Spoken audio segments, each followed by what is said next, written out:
কখনো বা বিঘ্ন বিনাশকারী রূপে, আবার কখনো বা দেবতাদের মন্ত্রিসভায় মন্ত্রিত্ব পদে, আবার কখনো তার ভক্তের যে সমস্ত বিঘ্ন এবং তার সাথে থাকবার জন্য উপস্থিত হয়ে থাকেন আমাদের গণপতি বাপ্পা গণেশজি।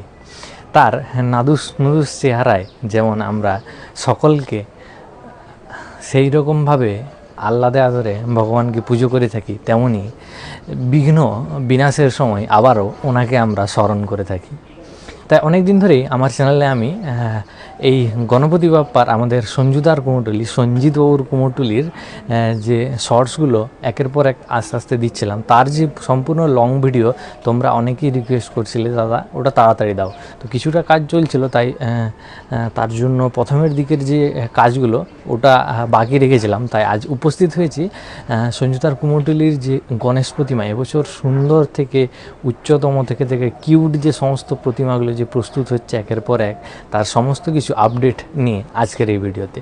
তো চলো ভিডিওতে শেষ পর্যন্ত দেখে থাকো। তোমাদের জন্য আজকে সঞ্জিতবাবুর কুমোরটুলির প্রতিমালয়ের যে গণেশ প্রতিমাগুলো সমস্ত সুন্দর সুন্দর প্রস্তুত হয়েছে তার সম্পূর্ণ ডিটেলস আজকের এই ভিডিও।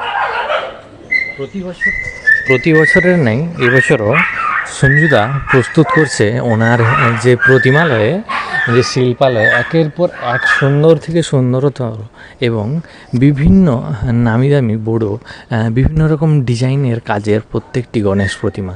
তার কারুকার্য ইতিমধ্যেই কিন্তু মাটির যে কারুকার্য তা একদমই শেষ পর্যায়ের দিকে এসেছে। একের পর এক প্রত্যেকটি প্রতিমার এই মুহূর্তে যে বিভিন্ন রকম ডিজাইনের কাজ হয়ে থাকে সেগুলো কিন্তু মাটির যে কাজের পর ওনারা এবং সঞ্জুদার কুমোরটুলির সমস্ত শিল্পীরা কিন্তু মাটির কাজ সেরে ইতিমধ্যে ওনারা হাত দিয়েছেন প্রত্যেকটি প্রতিমার যে ডিজাইনের কাজ সেইগুলিতে। দেখতে পাচ্ছ প্রত্যেকটি প্রতিমারই কিন্তু যে একদম খড়ের মেটের উপরে মাটির যে প্রলেপন তা কিন্তু সম্পন্ন হয়ে গেছে। প্রত্যেকটি ঠাকুরের যে বিভিন্ন রকমের বেসের মাটির কাজ তা কিন্তু ইতিমধ্যে সম্পন্ন করেছেন, ধরেছেন একের পর এক প্রত্যেকটি ডিজাইন। তো চলো প্রত্যেকটি প্রতিমারই প্রথম থেকে যে সমস্ত ডিজাইনগুলো রয়েছে সেগুলো একের পর এক দেখায়। প্রথমেই যে প্রতিমাটা দেখাচ্ছি সেই প্রতিমাটায় গণেশ ঠাকুর ইনি দাঁড়িয়ে রয়েছেন একদম কিউট সাজে, যে একদম ছোট্ট রকম বাল্য বেলাকার যে রূপ তা দিয়েছেন উনি এই প্রতিমাটাতে, যেখানে দাঁড়িয়ে রয়েছে নিচে গণেশের বাহন মুশিক ইঁদুর, সেটি কিন্তু উনি নিচে রয়েছেন। এবং এপাশে এলে আরও একটি প্রতিমা যেখানেও কিন্তু ছোট্ট গণেশ, যে ছোট্টবেলাকার গণেশের যে রূপ তা কিন্তু দিয়েছেন এই প্রতিমাটাতে, যেখানে চার হস্তে গণেশ প্রভু কিন্তু এখানটাতে রয়েছেন, চারটি হস্তে, এবং রয়েছেন ওনার একটি হাতির ওপরে। এইরকম দেখো ছোট্ট রকমের যে ছোট্টবেলাকার যে হাতি হয়ে থাকে, ছোট্ট ছোট্ট হাতিগুলো, সেই রকমের রূপ দেওয়া হয়েছে একদম সাধারণের উপরে। কিন্তু পরবর্তীকালে যখন রং এবং কালারের কাজগুলো হবে তখন কিন্তু বিশেষত্ব রয়েছে প্রত্যেকটি প্রতিমাতেই। এবং তারপরে দুটো প্রতিমার পরেই যখন এই প্রতিমাটা দেখাবো, এখানে কিন্তু রয়েছে একটা বড় ডিজাইনের কাজ, কেননা এখানটাতে মাঝখানটাতে রয়েছেন গণেশ ঠাকুরটা 4, 5, 6, 6টি হাতে দ্বারা সুসজ্জিত রয়েছেন একটি আসনের উপরে, বাম হাতে এরকম একটি গদা ধরে রয়েছেন। এবং ওপরটাতে যে ডিজাইনটা আমার মনে হচ্ছে সেই যে সাউথের দিকের বিভিন্ন যে মুকুটগুলো হয়ে থাকে না, এইরকমই ডিজাইন দেওয়া থাকে। এবং দেখতে পাচ্ছ এইটাতে একটা বড় কারুকার্যের কাজ রয়েছে, যেখানটাতে দুপাশে এইরকম দুটি ময়ূর বা বিভিন্ন একটু আলাদা ধরনের কোনো পাখির কাজ হচ্ছে, যার কিন্তু এইরকম পুচ্ছটা রয়েছে প্লাইয়ের কাজের মাধ্যমে। এবং গণেশ ঠাকুরটারও ব্যাকগ্রাউন্ডটাতে রয়েছে বিভিন্ন সোলার কাজ। এই যে এই কাজগুলো আস্তে আস্তে কিন্তু করছে। তো প্রত্যেকটা প্রতিমাতেই মাটির কাজ ইতিমধ্যেই শেষ করে চলছে এই মুহূর্তে ডিজাইনের কাজ। এইদিকে এলে আরও একটি ঠাকুর দেখতে পাচ্ছ, যেখানে 4টি হাতেই কিন্তু এই গণেশ ঠাকুরটাও রয়েছেন। এবং ওপরে একটি উগ্রচণ্ডী কালীমায়ের যে রূপ তা কিন্তু দর্শিত হয়েছে এই প্রতিমাটাতে, যেখানে 10টি হাতে এরকম গণেশ ওনারই ঠিক ব্যাকগ্রাউন্ডে রয়েছে এই কালী প্রতিমা। কালী প্রতিমা তা কিন্তু দেবী উমারই আরেক রূপ, তাই উনি নিজের সন্তানকে রক্ষা করবার জন্য প্রত্যেক সময় ওনার পাশে থাকেন। যেমন মহাদেবের সঙ্গেও উনি ওনার সন্তান যখন উনি ওনার একটি দাঁত ভেঙে দিয়েছিল দেবাদিদেব শিব, তখন কিন্তু উমা দেবী ভগবান শিবের কাছে ক্রোধান্বিত হয়ে বলেছিলেন যে আমার এই সন্তানকে তুমি ফিরিয়ে দাও। তারপরেই কিন্তু আমরা এই রকমের রূপ যা দেখেছি। কাহিনিটা হয়তো সকলেরই জানা আছে, তাই একটু বলে দিলাম। তার পরবর্তীকালে আরেকটি প্রতিমা দেখায় যেখানে ঐশ্বর্য রূপে কখনো কখনো গণেশ তিনি কিন্তু দেবসেনা হিসেবেও বিভিন্ন মা দেবীর পৌরাণিক কাহিনীতে আমরা জেনে এসেছি যে যুদ্ধে কিন্তু উনি সেনাপতিত্ব করেছেন। আর আমাদের দেশের ভারতের একজন মহান সেনানায়ক ছত্রপতি শিবাজী মহারাজেরও যে প্রতিচ্ছবি মুখ তা কিন্তু উপরটাতে রয়েছে। বিশাল বড় একটা কাজ কিন্তু এই প্রতিমাটাতে আমরা দেখতে পাচ্ছি। পুরোটাই মাটির বস্ত্রেতেই কিন্তু প্রতিমাটা এখানে প্রস্তুত করা হচ্ছে, যেখানে 4টি হস্তে এরকম একদম ঐশ্বর্যপূর্ণ রাজার মতন তিনি কিন্তু আঁটোসাঁটো হয়ে বসে রয়েছেন। একটি সিংহাসন, একদিকে সিংহ এবং একদিকে অশ্ব, এই দুটির মেলবন্ধনে কিন্তু এই প্রতিমাটি প্রস্তুত করা হয়েছে, যেখানে ওপরটাতে এইরকম ছত্রপতি শিবাজী মহারাজের একটি প্রতিচ্ছবি রয়েছে। আর এই রকম মাটির গহনা বেশভূষণেই কিন্তু সেজে উঠেছেন এই গণেশ প্রতিমাটি। তার পরবর্তীকালে এইটা স্কিপ করে এলাম, এখানে আরও একটি ছোট্টর উপরে কিন্তু কারুকার্যের কাজ রয়েছে, যেখানটাতে দেখতে পাবে এইরকম 4 হাতেই কিন্তু গণেশ প্রতিমা প্রস্তুত হচ্ছে, যেখানে যে শাড়ির কাজটা বা ধুতির কাজটা সেটাও কিন্তু মাটির তৈরি। আর এখানে একটি হাতির উপরেই কিন্তু বসে রয়েছে।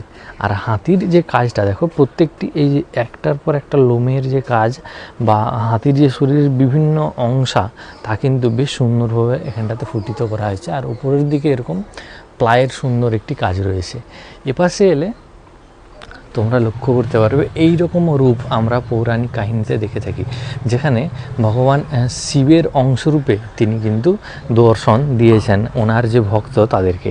নিচে এখানে দেবাদিদেব শিবের বাহন ষাঁড় এবং এপাশে গণেশের বাহন মুশিক রয়েছে। 1 2 3 4 5 10টি হাতেই কিন্তু এখানে বিরাজমান করছেন এই যে প্রতিমাটাতে।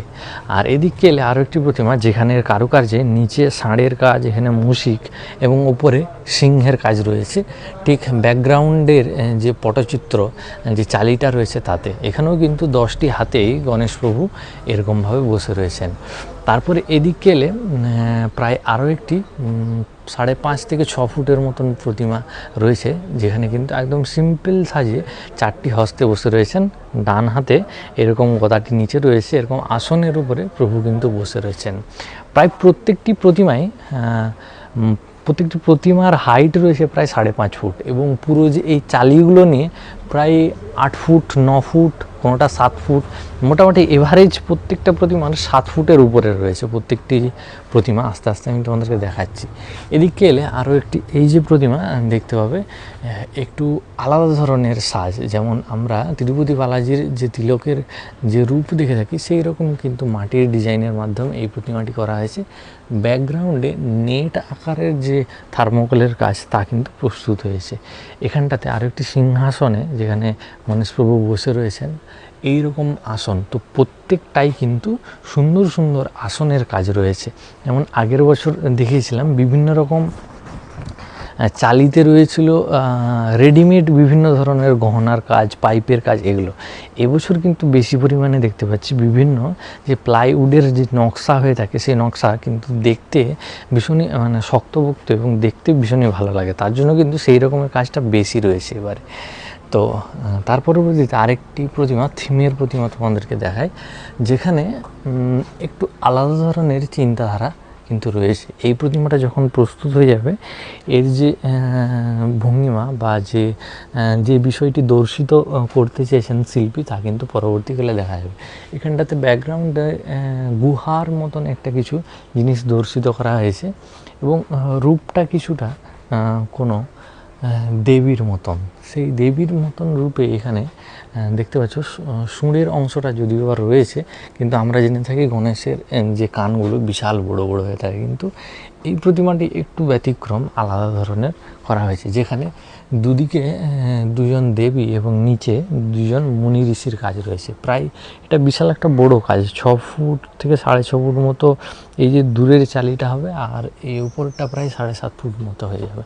আর যে আসনটা দেখাচ্ছিলাম এখানে গণেশ প্রভু বসে রয়েছেন 4টি হস্তে, বাম দিকে এরকম গদাটি রয়েছে, আর ব্যাকগ্রাউন্ডটাতে নকশার কাজগুলো কিন্তু ব্যাপক লাগে। প্রত্যেকটি প্রতিমার যে নকশার এইরকম সুন্দর সুন্দর কাজ, তার জন্যই কিন্তু প্রতিমার ডিমান্ড আরও একটি প্রতিমা দেখায়, যেখানে কিন্তু বিশাল একটি বড় রকমের কাজ রয়েছে। এইরকম এই যে রূপ, এই যে ভঙ্গিমা, তা কিন্তু আমরা দেখে থাকি মহারাষ্ট্র, মুম্বাই, যেখানে কিন্তু বিখ্যাত আমাদের ভারতের মধ্যে যে গণেশ উৎসব, এই রকমের কিন্তু বিশাল আকৃতির যে প্রতিমা, তা কিন্তু প্রস্তুত হয়ে থাকে। সেগুলো কিন্তু হয়ে থাকে বিভিন্ন রকমের যে ফেব্রিক টাইপের জিনিস হয়, একটা টাইপের যে কাপড়, তার উপরে সিমেন্টেড একটা কিছু এরকম কেমিক্যাল দিয়ে কিন্তু সেগুলো খুবই পরিমাণে হালকা হয়ে থাকে। কিন্তু আমাদের এখানে কিন্তু প্রত্যেকটি এইরকম ঠাকুর প্রতিমাকে গড়া হয় একদম শুরু থেকে বাঁশ এবং যে খড়, মাটি এবং বিভিন্ন রকমের কাপড়ের মাধ্যমে, তার জন্য কিন্তু প্রচুর ভারী হয়ে থাকে। তাই বিশাল বিশাল প্রতিমা করতে গেলেও কিন্তু প্রত্যেকটি ক্লাবকে ভাবতে হয়। তাও কিন্তু অনেকের সেই রকমের যে প্রতিমা, তা কিন্তু ভালো লেগে থাকে। তাই জন্য কিন্তু শিল্পী ওনার শিল্পের মাধ্যমে যে প্রত্যেকটি কাস্টমারের যে চাহিদা, তা কিন্তু চেষ্টা করে থাকেন। তার মধ্যে আমাদের সঞ্জুদাও কিন্তু প্রত্যেক বছরই এই জন্য সুন্দর সুন্দর যে সেই বড়ো বড়ো যে প্রতিমার যে ঢাঁচ, তা কিন্তু দিয়ে থাকেন উনি ওনার প্রতিমাতেও। দেখতে পাচ্ছ এই যে এই প্রতিমা প্রায় 6 ফুট মতো হবে, এটাও প্রায় 6 ফুট মতো। আর এই রকমের যে ডিজাইন, তা কিন্তু বেশ অভিনব লেগে থাকে। এরকম 4টি হাতে প্রভু এখানে বসে রয়েছেন। উপরের দিকে পক্ষী মহারাজ, যে গরুড় দেবতা, ওনার 2টি পাখা বিকশিত করে যেন আসন তৈরি করেছেন এখানটাতে গণেশ প্রভুর জন্যে। দেখতে পাচ্ছ ওপরের দিকে এরকম প্রত্যেকটি ওনার যে পাখা, যে পেখম, যে 2টি ডানাতে কিন্তু সুন্দর সুন্দর কাজ রয়েছে, এবং ব্যাকগ্রাউন্ডটাতে বিভিন্ন রকম ছোট ছোট ফুল পাতার যে নকশা, সেগুলো কিন্তু মাটিরই তৈরি। আর এটা তো এই প্রতিমাটাও 4 হাতে রয়েছে, যেখানটাতে দুপাশে আরও 2টি পাখির কাজ রয়েছে। তো বড় প্রতিমা তো অবশ্যই যে বড় বড় ক্লাব যেগুলো ওনারা অর্ডার দিয়ে থাকেন, সেখানে তো যাবেই, কিন্তু অনেকের চাহিদা কী বলবো, মানে ছোট্ট ছোট্ট প্রতিমা, যারা অনেকেই খুব ভালোবাসেন এই গণেশ পুজোকে করতে, বা গণেশ ভগবানকে আহ্বান করতে প্রতি বছর, প্রতি সময় ওনারা করে থাকেন। তাই এই উৎসবে অনেকেই এত বড় বড় না হলেও ছোট্ট ছোট্ট প্রতিমার কিন্তু ব্যবস্থা করে থাকেন বাড়ির বা ছোট ক্লাবের। সেই রকমের ছোট প্রতিমাও কিন্তু রয়েছে সঞ্জয়দার এই কুমোরটুলিতে। প্রায় 2.5 থেকে 3 ফুটের এই রকমের বিভিন্ন রকমের প্রতিমাগুলো রয়েছে এই পাশটাতে, যেগুলো কিন্তু এই মুহূর্তে শুকানোর কাজটা চলছে। তো এই পাশটাতে ছোট্ট ছোট প্রায় 2.5-3 ফুটের প্রতিমা, আর তার উল্টো দিকেই প্রায় এরকম 6-6.5 ফুটের বড় বড় প্রতিমা। এখানটাতে ছোট হলেও ওপরটাতে আরও একটি বিভিন্ন ধরনের কার্য চলছে। আর এই প্রতিমার ব্যাকগ্রাউন্ডটাতে এরকম সূর্যাকার বিভিন্ন যে মূর্তি, তা কিন্তু প্রস্তুত হচ্ছে। আর এপাশের দিকে এলে রয়েছে একদম ফ্রন্ট সাইডের দিকে যে সমস্ত বড় বড় প্রতিমার কারুকার্য, তা কিন্তু চলছে। আর এখানটায় এলে তোমরা আমার শর্টসে দেখেছো, একটা বিশাল বড় প্রজাপতির উপরে কিন্তু গণেশ প্রভু এরকম বসে রয়েছে, যার একদম ঠিক উপর অংশটাতে এই যে প্রতিমা, তার দর্শিত হয়েছে। এই দিকটাতে অনেকগুলো প্রতিমা রয়েছে ছোট্ট বড় করে, এগুলোও দেখে দিই, যে নাদুস নুদুস রূপে গণেশের যে রূপ, তা কিন্তু দর্শিত হয়েছে এই প্রতিমা। আলোটা অনেকটা কম, তাও চেষ্টা করছি তোমাদেরকে একটু ভালো করে দেখানোর।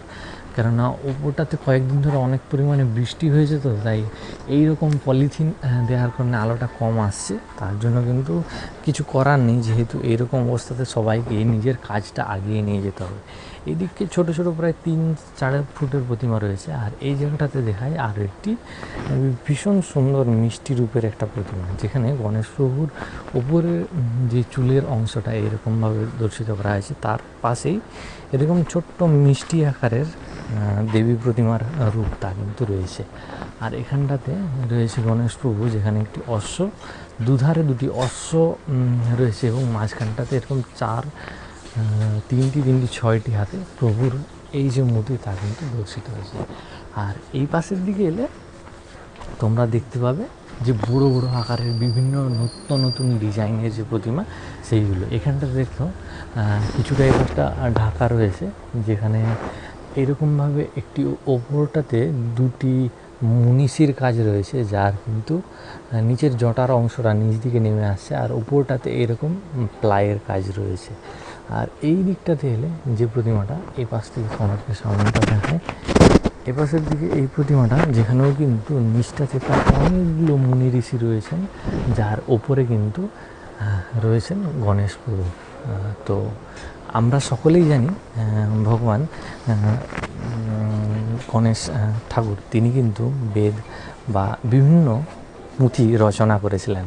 তার জন্যই সবথেকে জ্ঞানের দেবতাও কিন্তু এই গণেশ ঠাকুরকে বলা হয়। তেমনই মুনি ঋষিরাই কিন্তু মূল যে আমাদের জ্ঞানের সমস্ত যে গ্রন্থশাস্ত্রের উৎস, তারই ঠিক সমস্ত ঊর্ধ্বে যেন গণেশ ঠাকুর, তার সেটাই কিন্তু দর্শিত করা হয়েছে এই যে প্রতিমার যে থিম সেই অংশটাতে। আর এদিকে এলে আরও একটি বড় প্রতিমা, যেটা কিন্তু প্রস্তুত হচ্ছে, যার ওপরের মুখটের অংশটাতে কাজ রয়েছে, যেটি প্রায় 7 ফুটের মতন প্রতিমাটি রয়েছে। 4টি হাতেই কিন্তু এই প্রতিমার যে দর্শন তা রয়েছে। আরও কয়েকটি প্রতিমা রয়েছে, সেগুলো দেখে দিই। ঠিক এই যে প্রতিমাটা দেখালাম, তারই ঠিক উল্টো দিকে এখানটাতে যে কৃষ্ণের বাঁশি বাজানো, ভগবান শ্রীকৃষ্ণের যে বাঁশি বাজানোর যে রূপ, সেই রকমই কিন্তু গণেশ প্রতিমার আরও একটি প্রতিমা এখানটাতে তৈরি করা হচ্ছে। আর এই পাশটাতে এলে এরকম 4টি হাতের যে প্রতিমা, আর দূর থেকে দেখালে যেটা দেখাচ্ছিলাম, ওই পাশের দিকে দুধারে দুটি ঘোড়ার কাজ রয়েছে, এবং এই রকম 6টি হাতের দ্বারা বেষ্টিত রয়েছে এই প্রতিমাটা।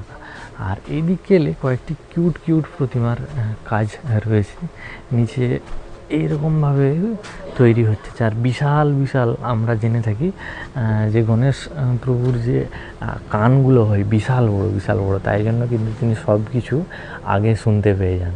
আর এইরকম মিষ্টি মুখের বর্ণনায় এখানে গণেশ ঠাকুর একটি প্রস্তুত করা হচ্ছে।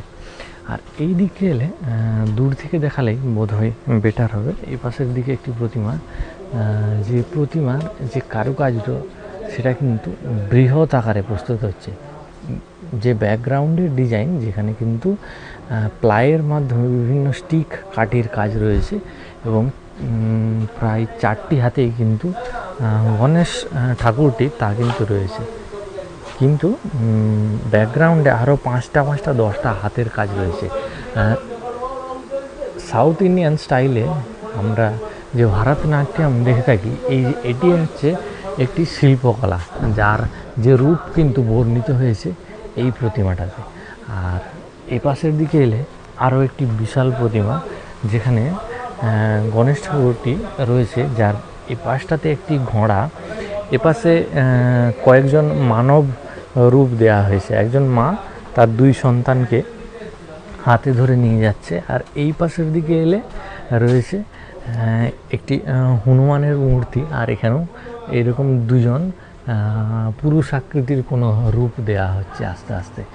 আর উপরের দিকে গেলে এইখানটাতে তোমরা দেখতে পাবে এই যে মূর্তি, যেখানে সাহস, শক্তি এবং জ্ঞান ও বুদ্ধির মেলবন্ধন রয়েছে এই প্রতিমাটাতে, যেখানে মহাবীর হনুমান এবং গণেশ প্রভু একত্রে বসে ওনারা কিন্তু কোনো কথোপকথন করছেন, এইরকম একটি রূপধারা দেয়া হয়েছে এই যে প্রতিমা সেই অংশটাতে। আর এদিকে এলে জুনিয়র্স যে ক্লাব, খড়গপুর জুনিয়র্স ক্লাব আমাদের আগের বছর সঞ্জুদার কুমোরটুলি থেকে যেটা সব থেকে কিউট যে প্রতিমা খুব ভাইরাল হয়েছিল আমাদের খড়গপুরের মধ্যে, তাদের এবছরের প্রতিমা প্রস্তুত হচ্ছে কিন্তু এই যে এইরকমভাবে উপরের দিকে বেশ সুন্দর প্লাইয়ের যে কার্যকলাপ তা কিন্তু রয়েছে এটাতে, এবং চারটি হাতে যে ঐশ্বর্য রূপে গণেশ প্রভু বসে রয়েছেন এই অংশটাতে একটি প্রতিমা রয়েছে যেটার কাজটা কিন্তু এই মুহূর্তে চলছিল। এ পাশটাতে দেখতে পাবে যে মুসিকের কাজ তা কিন্তু এইমাত্র মাটির কাজটা শেষ হলো, যেখানে গণেশ প্রভু বসে রয়েছেন এইরকমভাবে প্রায় 1 2 3 4 5 10টি হাত যার বর্ধিত রয়েছে, যেখানে কিন্তু বিভিন্ন যে অস্ত্র, বিভিন্ন যে পুষ্প, বিভিন্ন তার যে অঙ্গ হয়ে থাকে তা কিন্তু দেয়া হবে, এবং নমস্কার মুদ্রায় তিনি রয়েছেন এই প্রতিমাটাতে। আর এদিকে এলে ওই জুনিয়র্স ক্লাবের যে প্রতিমা যেটা দেখাচ্ছিলাম এইরকমভাবে কিন্তু প্রস্তুত হচ্ছে একের পর এক। আর এদিকে এলে এবছরের হয়তো সঞ্জুদার কুমোরটুলির সবথেকে কিউট, সবথেকে মিষ্টিতম যে গণেশ প্রভুর প্রতিমা তা কিন্তু প্রস্তুত হচ্ছে এইরকমভাবে। দুজনেই কিন্তু পাশাপাশি বসে রয়েছেন এখানে গণেশ প্রভু। তার উপরের দিকে দেখতে পাচ্ছ মিষ্টি আকারে একটি ময়ূর পালকের যে মাথার এরকম পাগড়ির উপরে ময়ূর পালকের কাজ রয়েছে, এবং পুরো যে ঠাকুর যে প্রতিমাটা সেটা কিন্তু একটি দালান বাড়ি বা বক্সের মধ্যে এইরকম আসন প্রস্তুত করা হচ্ছে। পুরোটাই কিন্তু মাটির বস্ত্র, মাটির বিভিন্ন রকমের কারুকার্যের মাধ্যমে প্রস্তুত হচ্ছে। আর এই দিকটাতে এলে একটি প্রতিমা যেখানেও কিন্তু ব্যাকগ্রাউন্ডের কাজটা ভীষণ নিয়মিত, প্রায় একদমই যে সঞ্জুদার কুমোরটুলির যে একদম উপরের যে চালি সেখানে কিন্তু ঠেকে গেছে পুরো মেডটা, প্রায় 7 ফুট মতন এই প্রতিমাটা রয়েছে। আর এটা নিয়ে প্রায় আপনার 8 সাড়ে 8 কাছাকাছি এরকম হয়ে যাবে, 9 ফুটের মতন এই প্রতিমাটি। আর এই দিক থেকে প্রস্তুত হচ্ছে এই দিকে। আর আস্তে আস্তে কিন্তু পরবর্তীকালে দেখাবো আস্তে করে দেবী প্রতিমারও কিন্তু রূপ এই মুহূর্তে প্রস্তুত হচ্ছে আমাদের সঞ্জুদার কুমোরটুলিতে, তার ভিডিও কিন্তু পরবর্তীকালে অবশ্যই আসবে।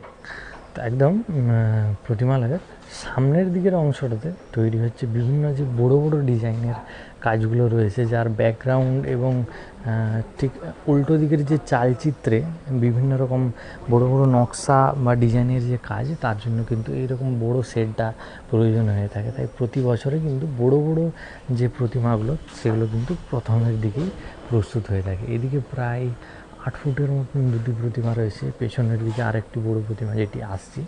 এই প্রতিমাটাতে ঠিক পুরো অংশটাতে বিভিন্ন রকম কারুকার্য রয়েছে, যেখানেতে গণেশ ঠাকুরটি বসে রয়েছেন নিচের দিকে এইরকম একটি নৌকো টাইপের ডিজাইন রয়েছে। আর যেখানে বিভিন্ন ছোট ছোট জলপুরির কাজগুলো কিন্তু দেখা যাচ্ছে। একটি হাতির উপরে এরকম একজন পুরুষ অঙ্গের রূপ, আর এখানটাতে সর্পের যে ডিজাইন তা কিন্তু দেওয়া হয়েছে, গণেশ প্রভুর রূপ তা প্রস্ফুটিত হয়েছে এই যে প্রতিমা তাতে এরকম। আর এবছর সব থেকে যে বড় প্রতিমাগুলো সেগুলো এই অংশে রয়েছে।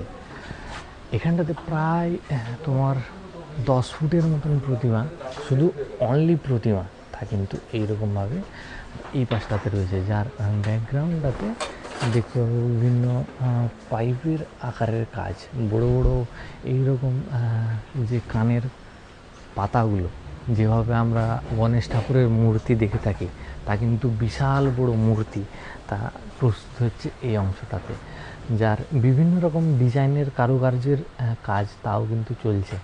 একটি আসনের উপরে এখানে গণেশ ঠাকুরটি বসে রয়েছে, যার উপরের দিকের অংশটা এখনও কিন্তু সম্পূর্ণ নয়, আরও উপরের দিকে অনেকটাই বাড়বে। যেহেতু চালির একদম শেষ প্রান্তে পৌঁছে গেছে, তাই বেরিয়েই কিন্তু ব্যাকগ্রাউন্ডের বাকি কাজটা থেকে থাকবে।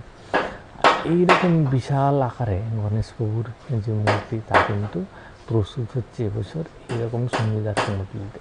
তারই ঠিক উল্টো দিকে এরকম এখানে আরও একটি প্রায় বিগ বাজেটের বড় একটি গণেশ প্রতিমা, যেখানে কিন্তু এই যে গণেশ প্রতিমার সুরটা একটু আলাদা ধরনের, আবার এই যে গণেশ প্রতিমার সুরটা আরও একটু আলাদা ধরনের, মুখের যে আকৃতি সেটাও কিন্তু একটু আলাদা ধরনের প্রস্তুত করা হয়েছে এই প্রতিমা। তো একের পর এক সমস্ত প্রতিমারই যে মাটির কারুকার্য শেষ হয়ে এবারে কিন্তু ডিজাইনের কাজ, রঙের ফার্স্ট কোটিংয়ের কাজ তা কিন্তু চলবে। পরবর্তী সেই ভিডিও কিন্তু আসবে। আজকের এই ভিডিওটা শেষ করছি এখানে। ভিডিওটি কেমন লাগলো বা কাদের কোথাকার কেমন প্রতিমা রয়েছে সেগুলোও কিন্তু কমেন্টে জানিও, যাতে পরবর্তীকালে তোমাদের যে ক্লাবের প্রতিমা তা কিন্তু আমি ভালোভাবে বলতে পারি, বা তোমাদের কেমন প্রতিমা প্রস্তুত হচ্ছে সেগুলো কিন্তু সবাইকে যাতে জানাতে পারে। তাই যাদের যেখানের প্রতিমা সেগুলো কিন্তু কমেন্টে জানিও। আর সঞ্জুদার কুমোরটুলির প্রতিমা কেমন লাগছে অবশ্যই কিন্তু তা সবাই কমেন্টে বলো। আর অবশ্যই চ্যানেলটি সাবস্ক্রাইব করতে ভুলো না। দেখা হচ্ছে আবারও একটি পরবর্তী ভিডিওতে এইরকমই সুন্দর সুন্দর প্রতিমার ভিডিও নিয়ে এবং বিভিন্ন এবছরের উৎসব নিয়ে।